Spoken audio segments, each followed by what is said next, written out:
आज मैं मीटिंग के शुरुआत में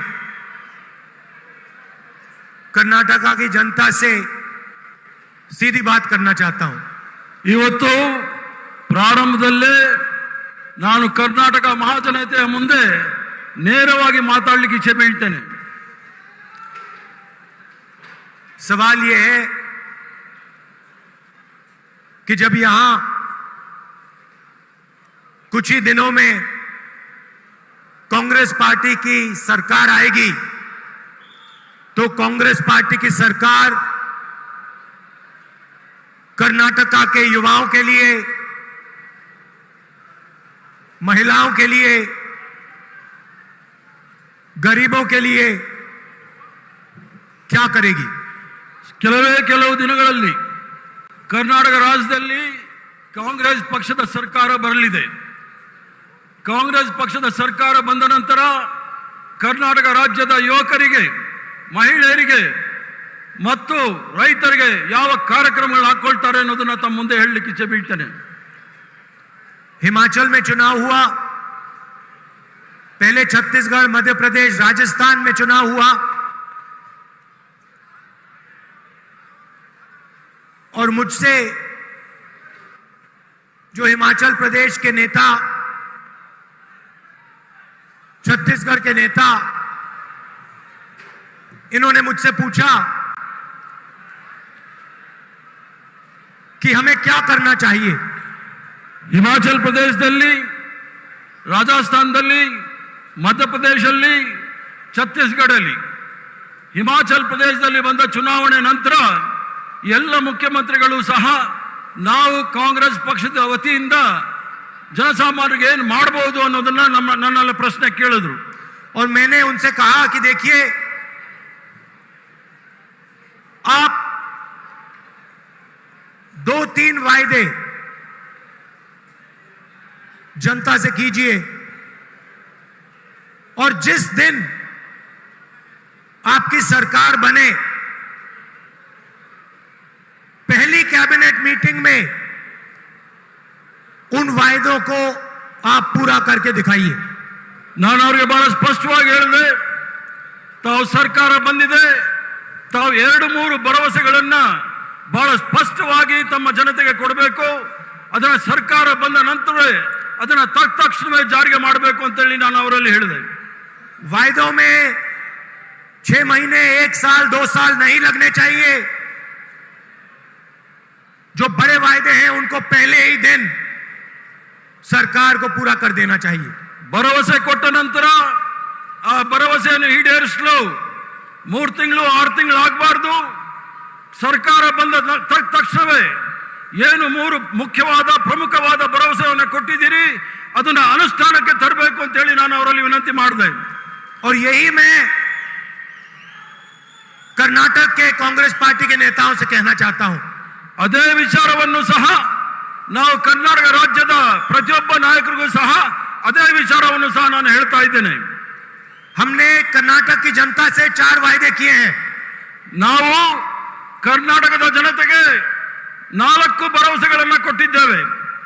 गृह ज्योति 200 यूनिट मुफ्त में बिजली हर परिवार को। ಗೃಹ ಜ್ಯೋತಿ ಅದರಲ್ಲಿ 200 ಯೂನಿಟ್ ಉಚಿತವಾದ ವಿದ್ಯುತ್ ಶಕ್ತಿಯನ್ನು ಕೊಡ್ತಕ್ಕಂಥದ್ದು ಪ್ರತಿಯೊಂದು ಕುಟುಂಬಕ್ಕೆ। गृह लक्ष्मी 2000 रुपए हर महीने महिलाओं को। ಗೃಹಲಕ್ಷ್ಮಿ ಯೋಜನೆ ಪ್ರತಿಯೊಬ್ಬ ಕುಟುಂಬದ ಮಹಿಳೆ ಯಜಮಾನಿಗೆ 2000 ರೂಪಾಯಿ ಕೊಡ್ತಕ್ಕಂಥ ಕಾರ್ಯಕ್ರಮ। अन्नभाग्य 10 केजी चावल हर परिवार के मेंबर को। ಅನ್ನಭಾಗ್ಯ ಕಾರ್ಯಕ್ರಮ ಪ್ರತಿ ಕುಟುಂಬದ ಪ್ರತಿ ಸದಸ್ಯರಿಗೂ ಸಹ हर महीने ಕೊಡ್ತಕ್ಕಂಥದ್ದು। हर महीने ಪ್ರತಿ ತಿಂಗಳು 10 ಕೆಜಿ ಪ್ರತಿ ಕುಟುಂಬದ ಸದಸ್ಯರಿಗೆ ಕೊಡ್ತಕ್ಕಂಥದ್ದು। और सबसे जरूरी युवा निधि 3000 रुपए हर महीने कर्नाटक के हर ग्रेजुएट को 2 साल के लिए। ಮತ್ತು ಯುವಕರಿಗೆ ಪ್ರತಿ ತಿಂಗಳು ಯಾರು ಪದವೀಧರರಿದ್ದಾರೆ ಅವರಿಗೆ 3000 ರೂಪಾಯಿ ಎಲ್ಲ ಭತ್ಯವನ್ನು ನಾವು ಕೊಡ್ತಕ್ಕಂಥ ಕಾರ್ಯಕ್ರಮ. और 1500 रुपए हर महीने डिप्लोमा होल्डर्स को. 1500 ರೂಪಾಯಿಯನ್ನ ಏನು ಡಿಪ್ಲೊಮಾ ಪದವೀಧರರಿದ್ದಾರೆ ಅವರಿಗೆ ಪ್ರತಿ ತಿಂಗಳು 1500 ರೂಪಾಯಿ ಕೊಡ್ತಕ್ಕಂಥದ್ದು. और इन वायदों को पूरा करने में 6 महीने, 1 साल, 2 साल नहीं लगने चाहिए. ये वायदा पहले दिन पहली कैबिनेट मीटिंग में पूरे हो जाने चाहिए. ಏನು ಈ ಒಂದು ಭರವಸೆಯನ್ನು ನಾವು ಕೊಟ್ಟಿದ್ದೀವಿ, ಭರವಸೆಯನ್ನು ಕೊಡ್ತಾ ಇದ್ದೀವಿ, ಅದು 6 ತಿಂಗಳು 1 ವರ್ಷ ಆಗಬಾರ್ದು. ಸರ್ಕಾರ ಬಂದ ತಕ್ಷಣವೇ ಈ 4 ಕಾರ್ಯಕ್ರಮಗಳ ಅನುಷ್ಠಾನಕ್ಕೆ ಬರಬೇಕು ಅಂತ ಹೇಳಿ ನಾನು ಹೇಳ್ತಾ ಇದ್ದೇನೆ. और कांग्रेस पार्टी को कर्नाटका की जनता का और देश की जनता को सीधा मैसेज देना चाहिए. ಕಾಂಗ್ರೆಸ್ ಪಕ್ಷದವರು ಕರ್ನಾಟಕದ ಜನತೆ ಈ ದೇಶಕ್ಕೆ ಒಳ್ಳೆ ಸಂದೇಶವನ್ನು ಕೊಡಬೇಕಾಗಿರ್ತಕ್ಕಂಥದ್ದು ಬಂದಿದೆ. ಈಗ प्रधानमंत्री को मैसेज देना चाहिए. ಪ್ರಧಾನಮಂತ್ರಿ ಅವರ ಹಣ ಜನಸಾಮಾನ್ಯರಿಗೆ ಸಲ್ಲಬೇಕು. कि अगर आप हजारों करोड़ रुपए अदानी जी जैसी कंपनियों को दे सकते हो तो हम गरीबों को, महिलाओं को, युवाओं को पैसा दे सकते हैं. ನಾವು ಅದಾನಿ ಅವರಿಗೆ ಸಾವಿರಾರು ಕೋಟಿ ರೂಪಾಯಿಗಳನ್ನ ಉಚಿತವಾಗಿ ಕೊಡುವಾಗ ನಾವು ರಾಷ್ಟ್ರದ ಜನತೆಗೆ ಉಚಿತವಾಗಿ ಬಡವರಿಗೆ, ಯುವಕರಿಗೆ, ಮಹಿಳೆಯರಿಗೆ ಈ ಕಾರ್ಯಕ್ರಮವನ್ನು ಕೊಡ್ತಕ್ಕಂಥದ್ದು. आपने दिल भर के अदानी जी जैसे लोगों की मदद की. हम दिल भर के कर्नाटक के गरीबों की मदद करेंगे, किसानों की मदद करेंगे, महिलाओं की, युवाओं की मदद करेंगे. ಯಾವ ರೀತಿ ಮನಪೂರ್ವಕವಾಗಿ ತಾವು ಅದಾನಿ ಅವರಿಗೆ ಸಹಾಯ ಮಾಡಿದ್ರಿ, ನಾವು ಕಾಂಗ್ರೆಸ್ ಪಕ್ಷದವರು ಮನಪೂರ್ವಕವಾಗಿ ಬಡವರಿಗೆ, ಮಹಿಳೆಯರಿಗೆ, ಯುವಕರಿಗೆ ಸಹಾಯ ಮಾಡ್ತಕ್ಕಂಥ ಕೆಲಸವನ್ನ ಮಾಡ್ತೀವಿ ಅಂತ ಹೇಳ್ತಾ ಇದ್ದೀನಿ. आप अपना काम करो, हम अपना काम करेंगे. ಪ್ರಧಾನಮಂತ್ರಿ ಅವರೇ, ತಾವು ತಮ್ಮ ಕೆಲಸ ಮಾಡಿ, ನಾವು ನಮ್ಮ ಕೆಲಸವನ್ನು ಮಾಡ್ತೇವೆ. कर्नाटक में बीजेपी ने क्या काम किया? ಕರ್ನಾಟಕದಲ್ಲಿ ಭಾರತೀಯ ಜನತಾ ಪಾರ್ಟಿ ಏನ್ ಕೆಲಸ ಮಾಡಿದೆ ಅನ್ನೋದು ಯೋಚನೆ ಮಾಡಿ. क्या काम किया? मैं आपसे पूछ रहा हूं. ತಮ್ಮನ್ ಕೇಳ್ತಾ ಇದೀವಿ, ಬಿಜೆಪಿ ಏನ್ ಕೆಲಸ ಮಾಡಿದೆ? ಜೋರಾಗಿ ಹೇಳ್ಬೇಕು. 40% कमीशन खाया. ಕರ್ನಾಟಕದಲ್ಲಿ ಆಗಿರ್ತಕ್ಕಂಥದ್ದು 40% ಕಮಿಷನ್ ಬಿಟ್ಟರೆ ಬೇರೆ ಏನು ಮಾಡಿ काम करवाने के लिए बीजेपी की सरकार ने कर्नाटक की जनता, कर्नाटक के युवाओं, कर्नाटक के महिलाओं से पैसा चोरी किया. ಭಾರತೀಯ ಜನತಾ ಪಾರ್ಟಿಯ ಸರ್ಕಾರ ಕರ್ನಾಟಕದಲ್ಲಿ ಬಡವರ, ಯುವಕರ, ಮಹಿಳೆಯರ ಹಣವನ್ನು ಕಳ್ಳತನ ಮಾಡಿದ್ದಾರೆ ಅನ್ನೋದಕ್ಕೆ ಕಿಚ್ಚೆ ಬೀಳ್ತಾನೆ. जो भी इन्होंने किया 40% कमीशन इन्होंने लिया. ಏನೇ ಕೆಲಸ ಮಾಡಿದ್ರೂ ಸಹ ಅದರಲ್ಲಿ 40% ಲಂಚ ಹೊಡೆದಿರ್ತಾರೆ ಅನ್ನೋದನ್ನ ಸಾಬೀತಾಗಿದೆ. ये सिर्फ मैं नहीं कह रहा हूं, ಇದು ನಾನು ಹೇಳ್ತಾ ಇಲ್ಲ. कॉन्ट्रैक्टर एसोसिएशन ने हिंदुस्तान के प्रधानमंत्री को चिट्ठी लिखी और कहा कि कर्नाटका में 40% कमीशन लिया जा रहा है. ಇದು ನಾನು ಹೇಳ್ತಕ್ಕಂಥದ್ದಲ್ಲ. ಕರ್ನಾಟಕ ರಾಜ್ಯದ PWD ಕಾಂಟ್ರಾಕ್ಟ್ ಅಸೋಸಿಯೇಷನ್ ನ ಅಧ್ಯಕ್ಷರು ಪ್ರಧಾನಮಂತ್ರಿಗೆ ಪತ್ರದ ಮೂಲಕ ತಿಳಿಸಿದ್ದಾರೆ, ಭಾರತೀಯ ಜನತಾ ಪಾರ್ಟಿಯ ಸರ್ಕಾರ 40% ಕಮಿಷನ್ ಹೊಡಿತಾ ಇದೆ ಅಂತ ಹೇಳಿ. प्रधानमंत्री ने आज तक चिट्ठी का जवाब नहीं दिया. ಪ್ರಧಾನಮಂತ್ರಿ ಅವರು ಇಲ್ಲಿವರೆಗೂ ಸಹ ಆ ಪತ್ರಕ್ಕೆ ಯಾವುದೇ ರೀತಿಯ ಉತ್ತರವನ್ನು ಕೊಟ್ಟಿಲ್ಲ. चिट्ठी का जवाब ना देने का मतलब कि प्रधानमंत्री ने यह बात मान ली कि 40% कमीशन कर्नाटका में लिया जाता है.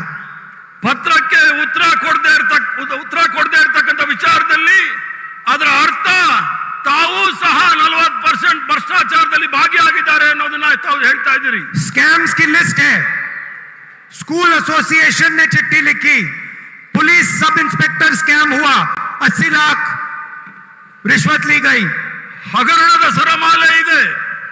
ಟೀಚರ್ಸ್ ನೇಮಕಾತಿಯಲ್ಲಿ, ಪೊಲೀಸ್ ನೇಮಕಾತಿಯಲ್ಲಿ ಎಲ್ಲದರಲ್ಲೂ ಸಹ ಭ್ರಷ್ಟಾಚಾರ ತುಳುಕ್ತಾ ಇದೆ. Assistant professor job scam, engineer job scam. Assistant professor ಅವರ ನೇಮಕಾತಿ ಹಗರಣ ಮತ್ತು ಅಸಿಸ್ಟೆಂಟ್ ಇಂಜಿನಿಯರ್ ನೇಮಕಾತಿ ಹಗರಣ, ये सब आपने सहा है। ಇವೆಲ್ಲವೂ ಸಹ ತಮ್ಮ ಕಣ್ಣು ಮುಂದೆ ಇದೆ. और जब मैंने ये बात पार्लियामेंट में रखी, जब मैंने अदानी जी के बारे में प्रधानमंत्री से सवाल पूछे, ನಾನು ಈ ವಿಚಾರವನ್ನ ಪಾರ್ಲಿಮೆಂಟ್ ಅಲ್ಲಿ ಮಂಡಿಸಿದಾಗ, ಅದಾನಿ ವಿಚಾರದಲ್ಲಿ ನಾವು ಈ ಪ್ರಶ್ನೆಯನ್ನು ಕೇಳಿದಾಗ ಪಾರ್ಲಿಮೆಂಟ್ ಅಲ್ಲಿ पहले मेरा माइक ऑफ कर दिया गया। ನನ್ನ ಪ್ರಶ್ನೆ ಕೇಳುವ ಮೊದಲೇ ನನ್ನ ಮೈಕ್ ಆಫ್ ಮಾಡಿದ್ರು. मैंने क्या पूछा? ನಾನೇನ್ ಕೇಳಿದೆ ಅಂತ ತಿಳ್ಕೊಳ್ಳಿ. प्रधानमंत्री जी, आपका अदानी जी से क्या रिश्ता है? ನಾನು ಕೇಳಿದಿಷ್ಟೇ, ಪ್ರಧಾನಮಂತ್ರಿಗಳೇ ನಿಮಗೆ ಮತ್ತು ಅದಾನಿಗೆ ಯಾವ ಸಂಬಂಧ ಇದೆ ಅಂತ ಕೇಳಿದೆ ಅಂತ ಹೇಳಿದೆ. मैंने पार्लियामेंट में एक फोटो दिखाई, पार्लियामेंट जिसमें नरेंद्र मोदी अदानी जी के हवाई जहाज में रिलैक्स करते हुए दिखते हैं। ನಾನು ಪಾರ್ಲಿಮೆಂಟ್ ಅಲ್ಲಿ ಒಂದು ಚಿತ್ರವನ್ನು ತೋರಿಸಿದೆ. ऐसे बैठे हैं जैसे वो अपने घर में बैठे हैं। ಅದರಲ್ಲಿ ಅದಾನಿ ಅವರು ಮೋದಿ ಅವರು ಒಂದು ಪ್ಲೇನ್ ಅಲ್ಲಿ ಕೂತ್ಕೊಂಡಿದ್ರು. मैंने पूछा क्या रिश्ता है? ನಾನು ಏನು ಸಂಬಂಧ ಇದೆ ಅಂತ ಕೇಳಿದೆ. फिर मैंने सवाल पूछा कि हिंदुस्तान के एयरपोर्ट्स अदानी जी को दिए जा रहे हैं और एयरपोर्ट देने से पहले सरकार नियम बदलती है, नियम क्यों बदला, किसने बदला? ದೇಶದ ವಿಮಾನ ನಿಲ್ದಾಣಗಳನ್ನ ಅದಾನಿ ಅವರಿಗೆ ಎಲ್ಲ ಕಾನೂನನ್ನ ಬದಲಾವಣೆ ಮಾಡಿ ಅದಾನಿ ಅವರಿಗೆ ಕೊಡ್ತಾ ಇದ್ದಾರೆ, ಯಾಕೆ ಕೊಡ್ತಾ ಇದ್ದಾರೆ ಅಂತ ಹೇಳಿ ನನ್ನ ಪ್ರಶ್ನೆ ಕೇಳಿದೆ. नियम था कि एयरपोर्ट चलाने के लिए एक्सपीरियंस होना चाहिए। अदानी जी का कोई एक्सपीरियंस नहीं है एयरपोर्ट चलाने में। ಏನು ನಿಯಮದಲ್ಲಿ ಅನುಭವ ಇರ್ತಕ್ಕಂಥವ್ರಿಗೆ ಏರ್ಪೋರ್ಟ್ ಕೊಡ್ತಕ್ಕಂಥ ನಿಯಮ ಇದೆ, ಆದ್ರೆ ಅದಾನಿ ಅವ್ರಿಗೆ ಯಾವುದೇ ರೀತಿ ಅನುಭವ ಇಲ್ಲ, ಅವ್ರಿಗೆ ಯಾಕೆ ಅದನ್ನ ವಿಮಾನ ನಿಲ್ದಾಣವನ್ನ ಕೊಡ್ತಾ ಇದ್ದೀರಿ ಅಂತ ನನ್ನ ಪ್ರಶ್ನೆ. मुंबई एयरपोर्ट उनके हवाले कर दिया गया।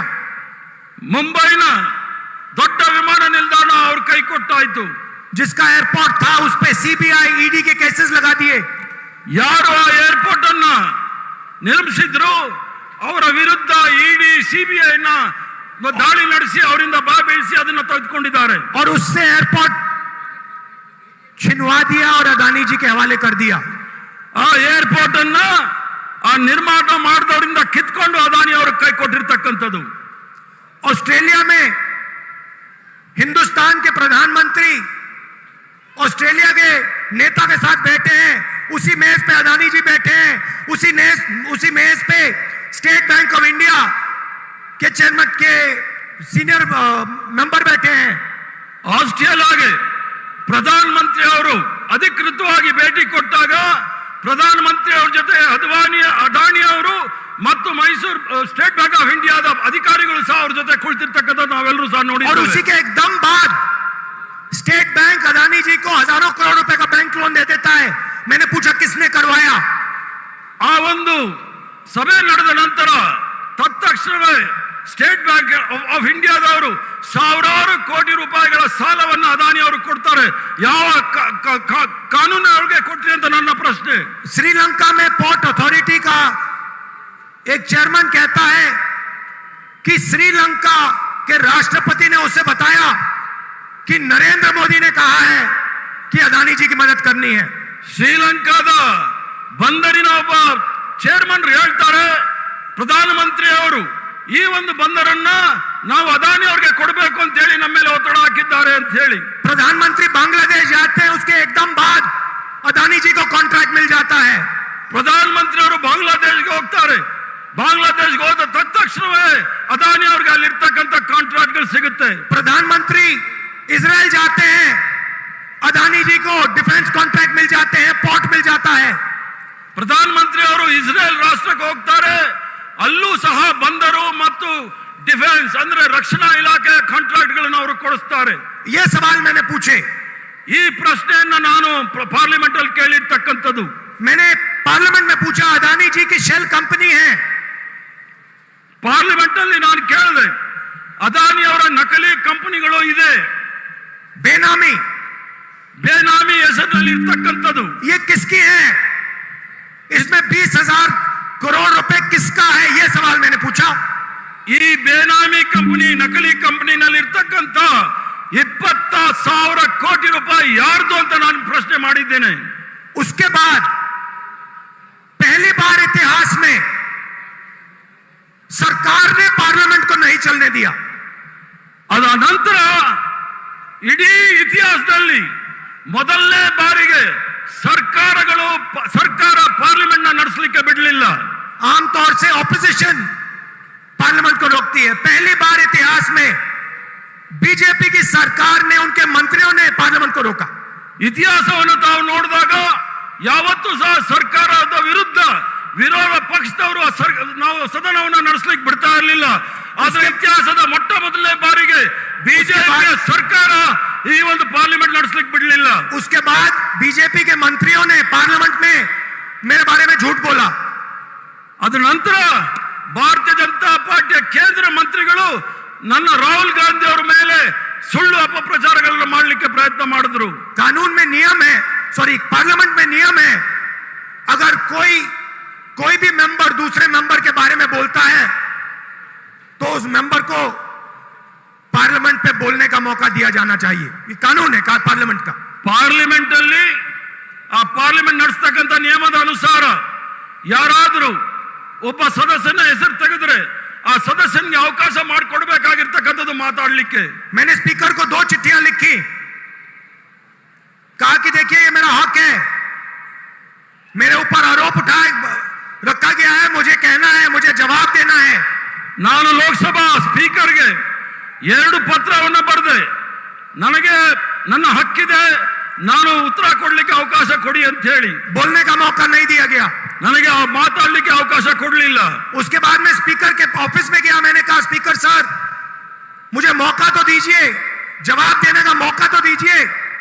ಅದರ ನಂತರ ನಾನು ಸ್ಪೀಕರ್ ಅವರ ಕಚೇರಿಗೆ ಹೋಗಿ ನಾನು ಅವರಲ್ಲಿ ವಿನಂತಿ ಮಾಡಿದೆ, ನನಗೆ ಮಾತಾಡಲು ಅವಕಾಶ ಮಾಡಿಕೊಡಿ, ಅದಕ್ಕೆ ಜವಾಬ್ ಕೊಡಿ ಅಂತ ಹೇಳಿ।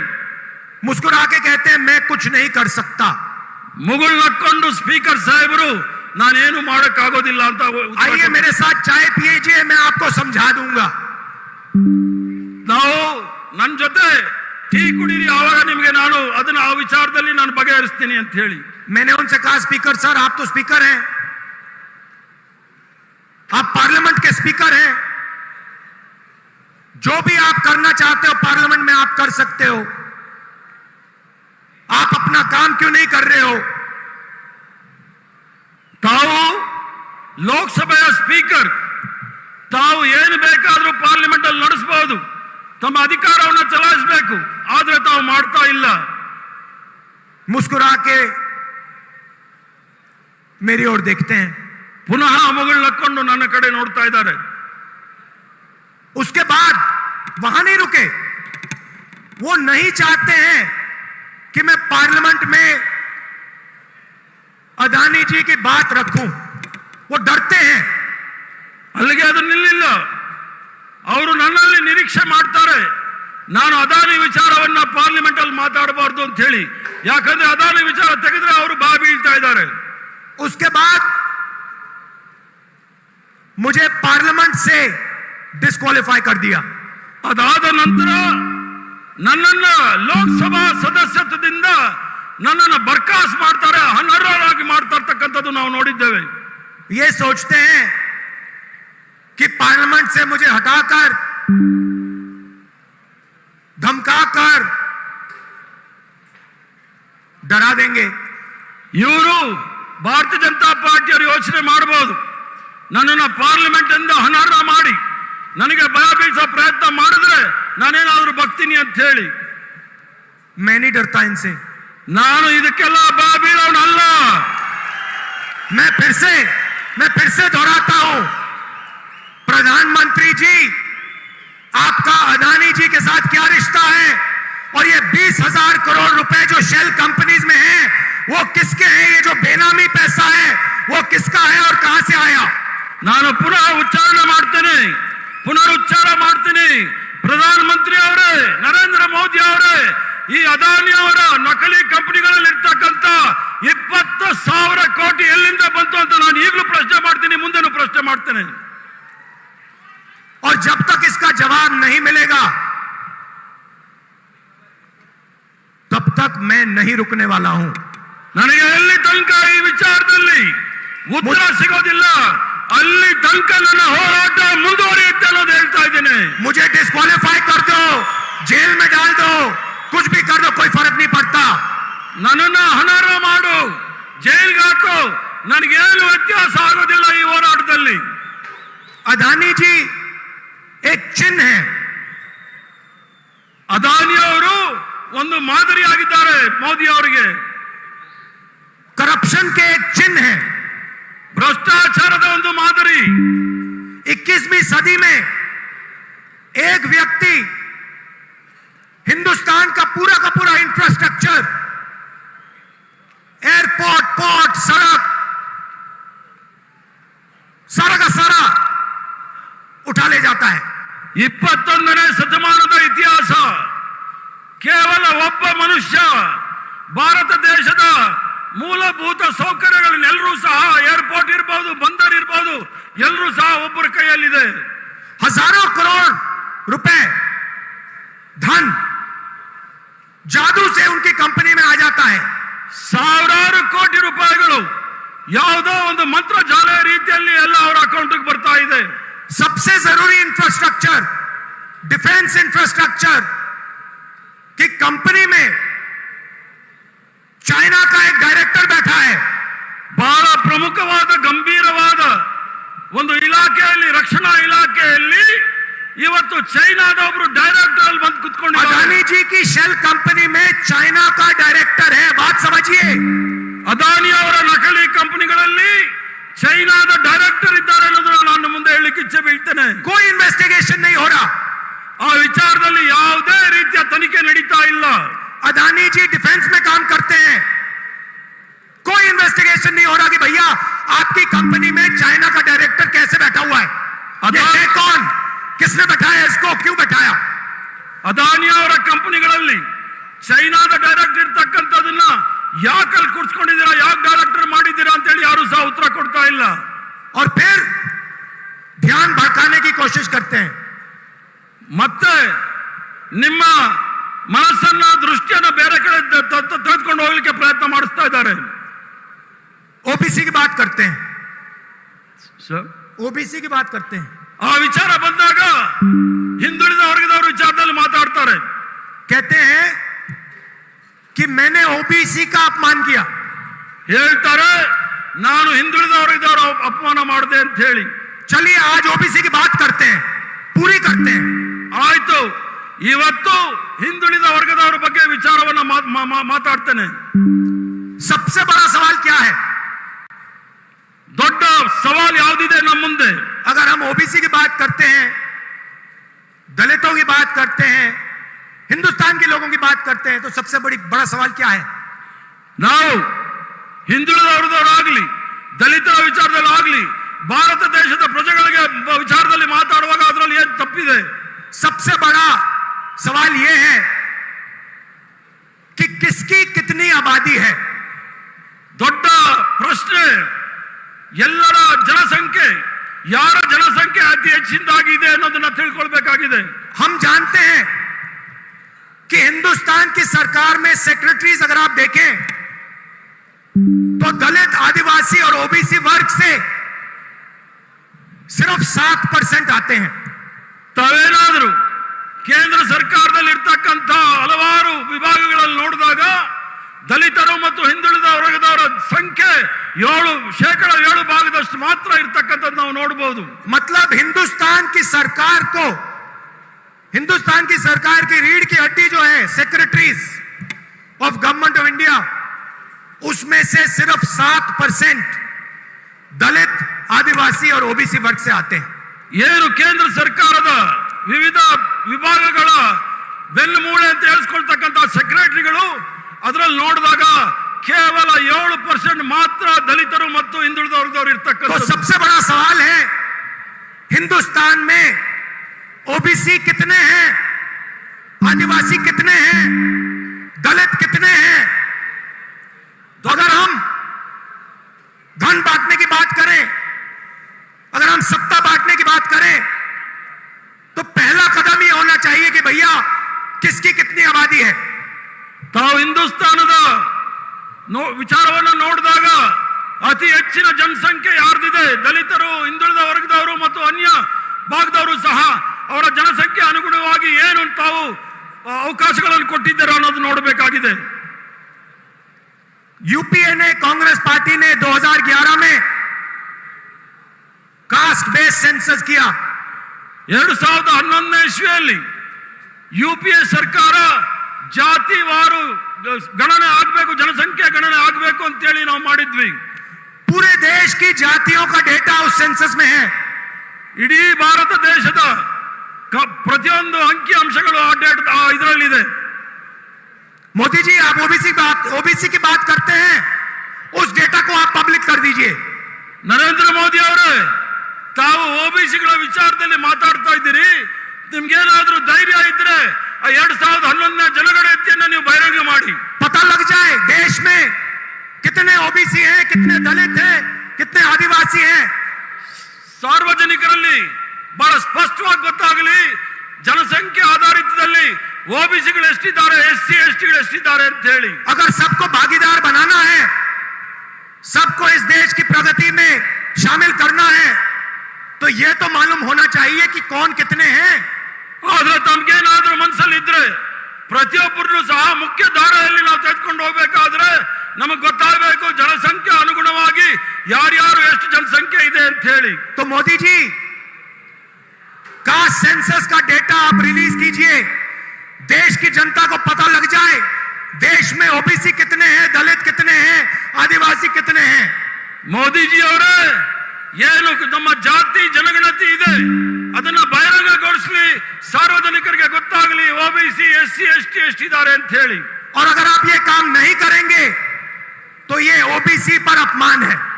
ತಾವೇನಾದ್ರೂ ಈ ಒಂದು ಕೆಲಸ ಮಾಡಲಿಲ್ಲ ಅಂದ್ರೆ ಅದು ಹಿಂದುಳಿದ ವರ್ಗದವರಿಗೆ ಮಾಡಿದ ದೊಡ್ಡ ಅಪಮಾನ ಅಂತ ಹೇಳಲಿಕ್ಕೆ ಇಚ್ಛೆ ಬೀಳ್ತೇನೆ.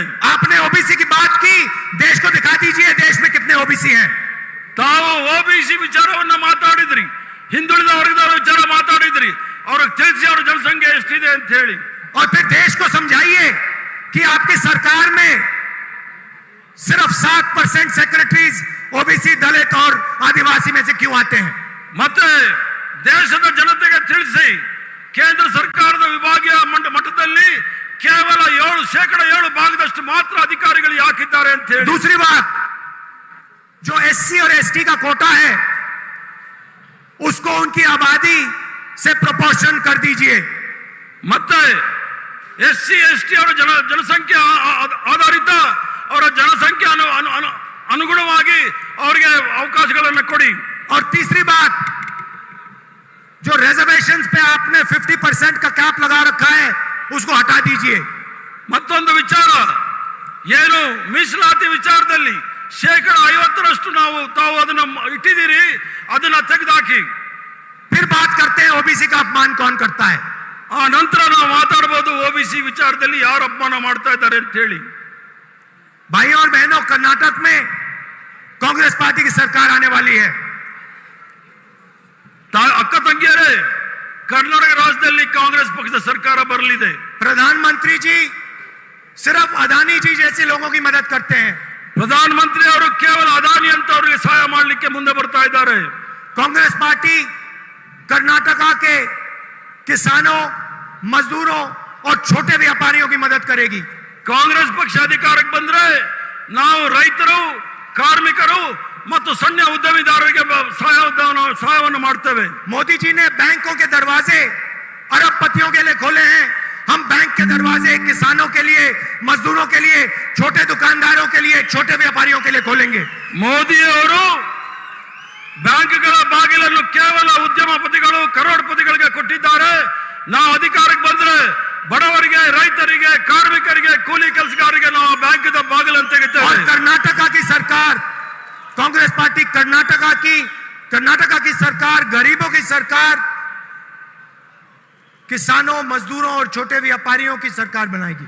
ಕರ್ನಾಟಕದಲ್ಲಿ ಕಾಂಗ್ರೆಸ್ ಸರ್ಕಾರ ಆದಾಗ ಅದು ರೈತರ, ಕಾರ್ಮಿಕರ ಮತ್ತು ಸಣ್ಣ ಉದ್ಯಮಿದಾರರ ಸರ್ಕಾರ ಆಗುತ್ತೆ ಅಂತ ಹೇಳಿ ನಾನು ಹೇಳಲಿಕ್ಕೆ ಇಚ್ಛೆ ಬೀಳ್ತೇನೆ.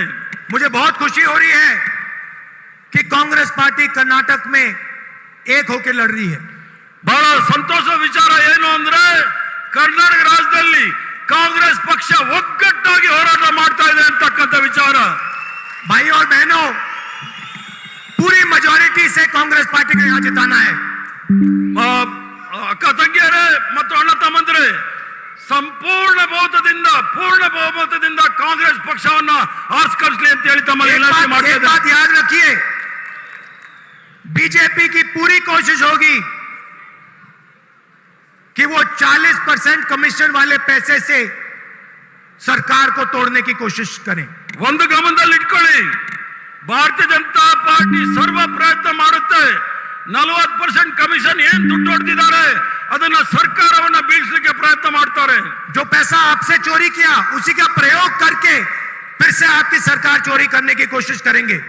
ಏನು ತಮ್ಮ ಹಣವನ್ನ ಕಳ್ತನ ಮಾಡಿದ್ದಾರೆ ಅದೇ ಕಳ್ಳ ಹಣದಲ್ಲಿ ನಿಮ್ಮ ಸರ್ಕಾರವನ್ನ ಕೆಡಲಿಕ್ಕೆ ಪ್ರಯತ್ನ ಮಾಡ್ತಾರೆ. इसलिए सबसे जरूरी बात, कम से कम 150 सीटें कांग्रेस को आज जीतनी चाहिए. इसलिए ಬಹಳ ಪ್ರಮುಖವಾದ ವಿಚಾರ, ಕಾಂಗ್ರೆಸ್ ಪಕ್ಷ 150 ಸೀಟ್ಗಳನ್ನ ಗೆಲ್ಲಿಸಬೇಕು.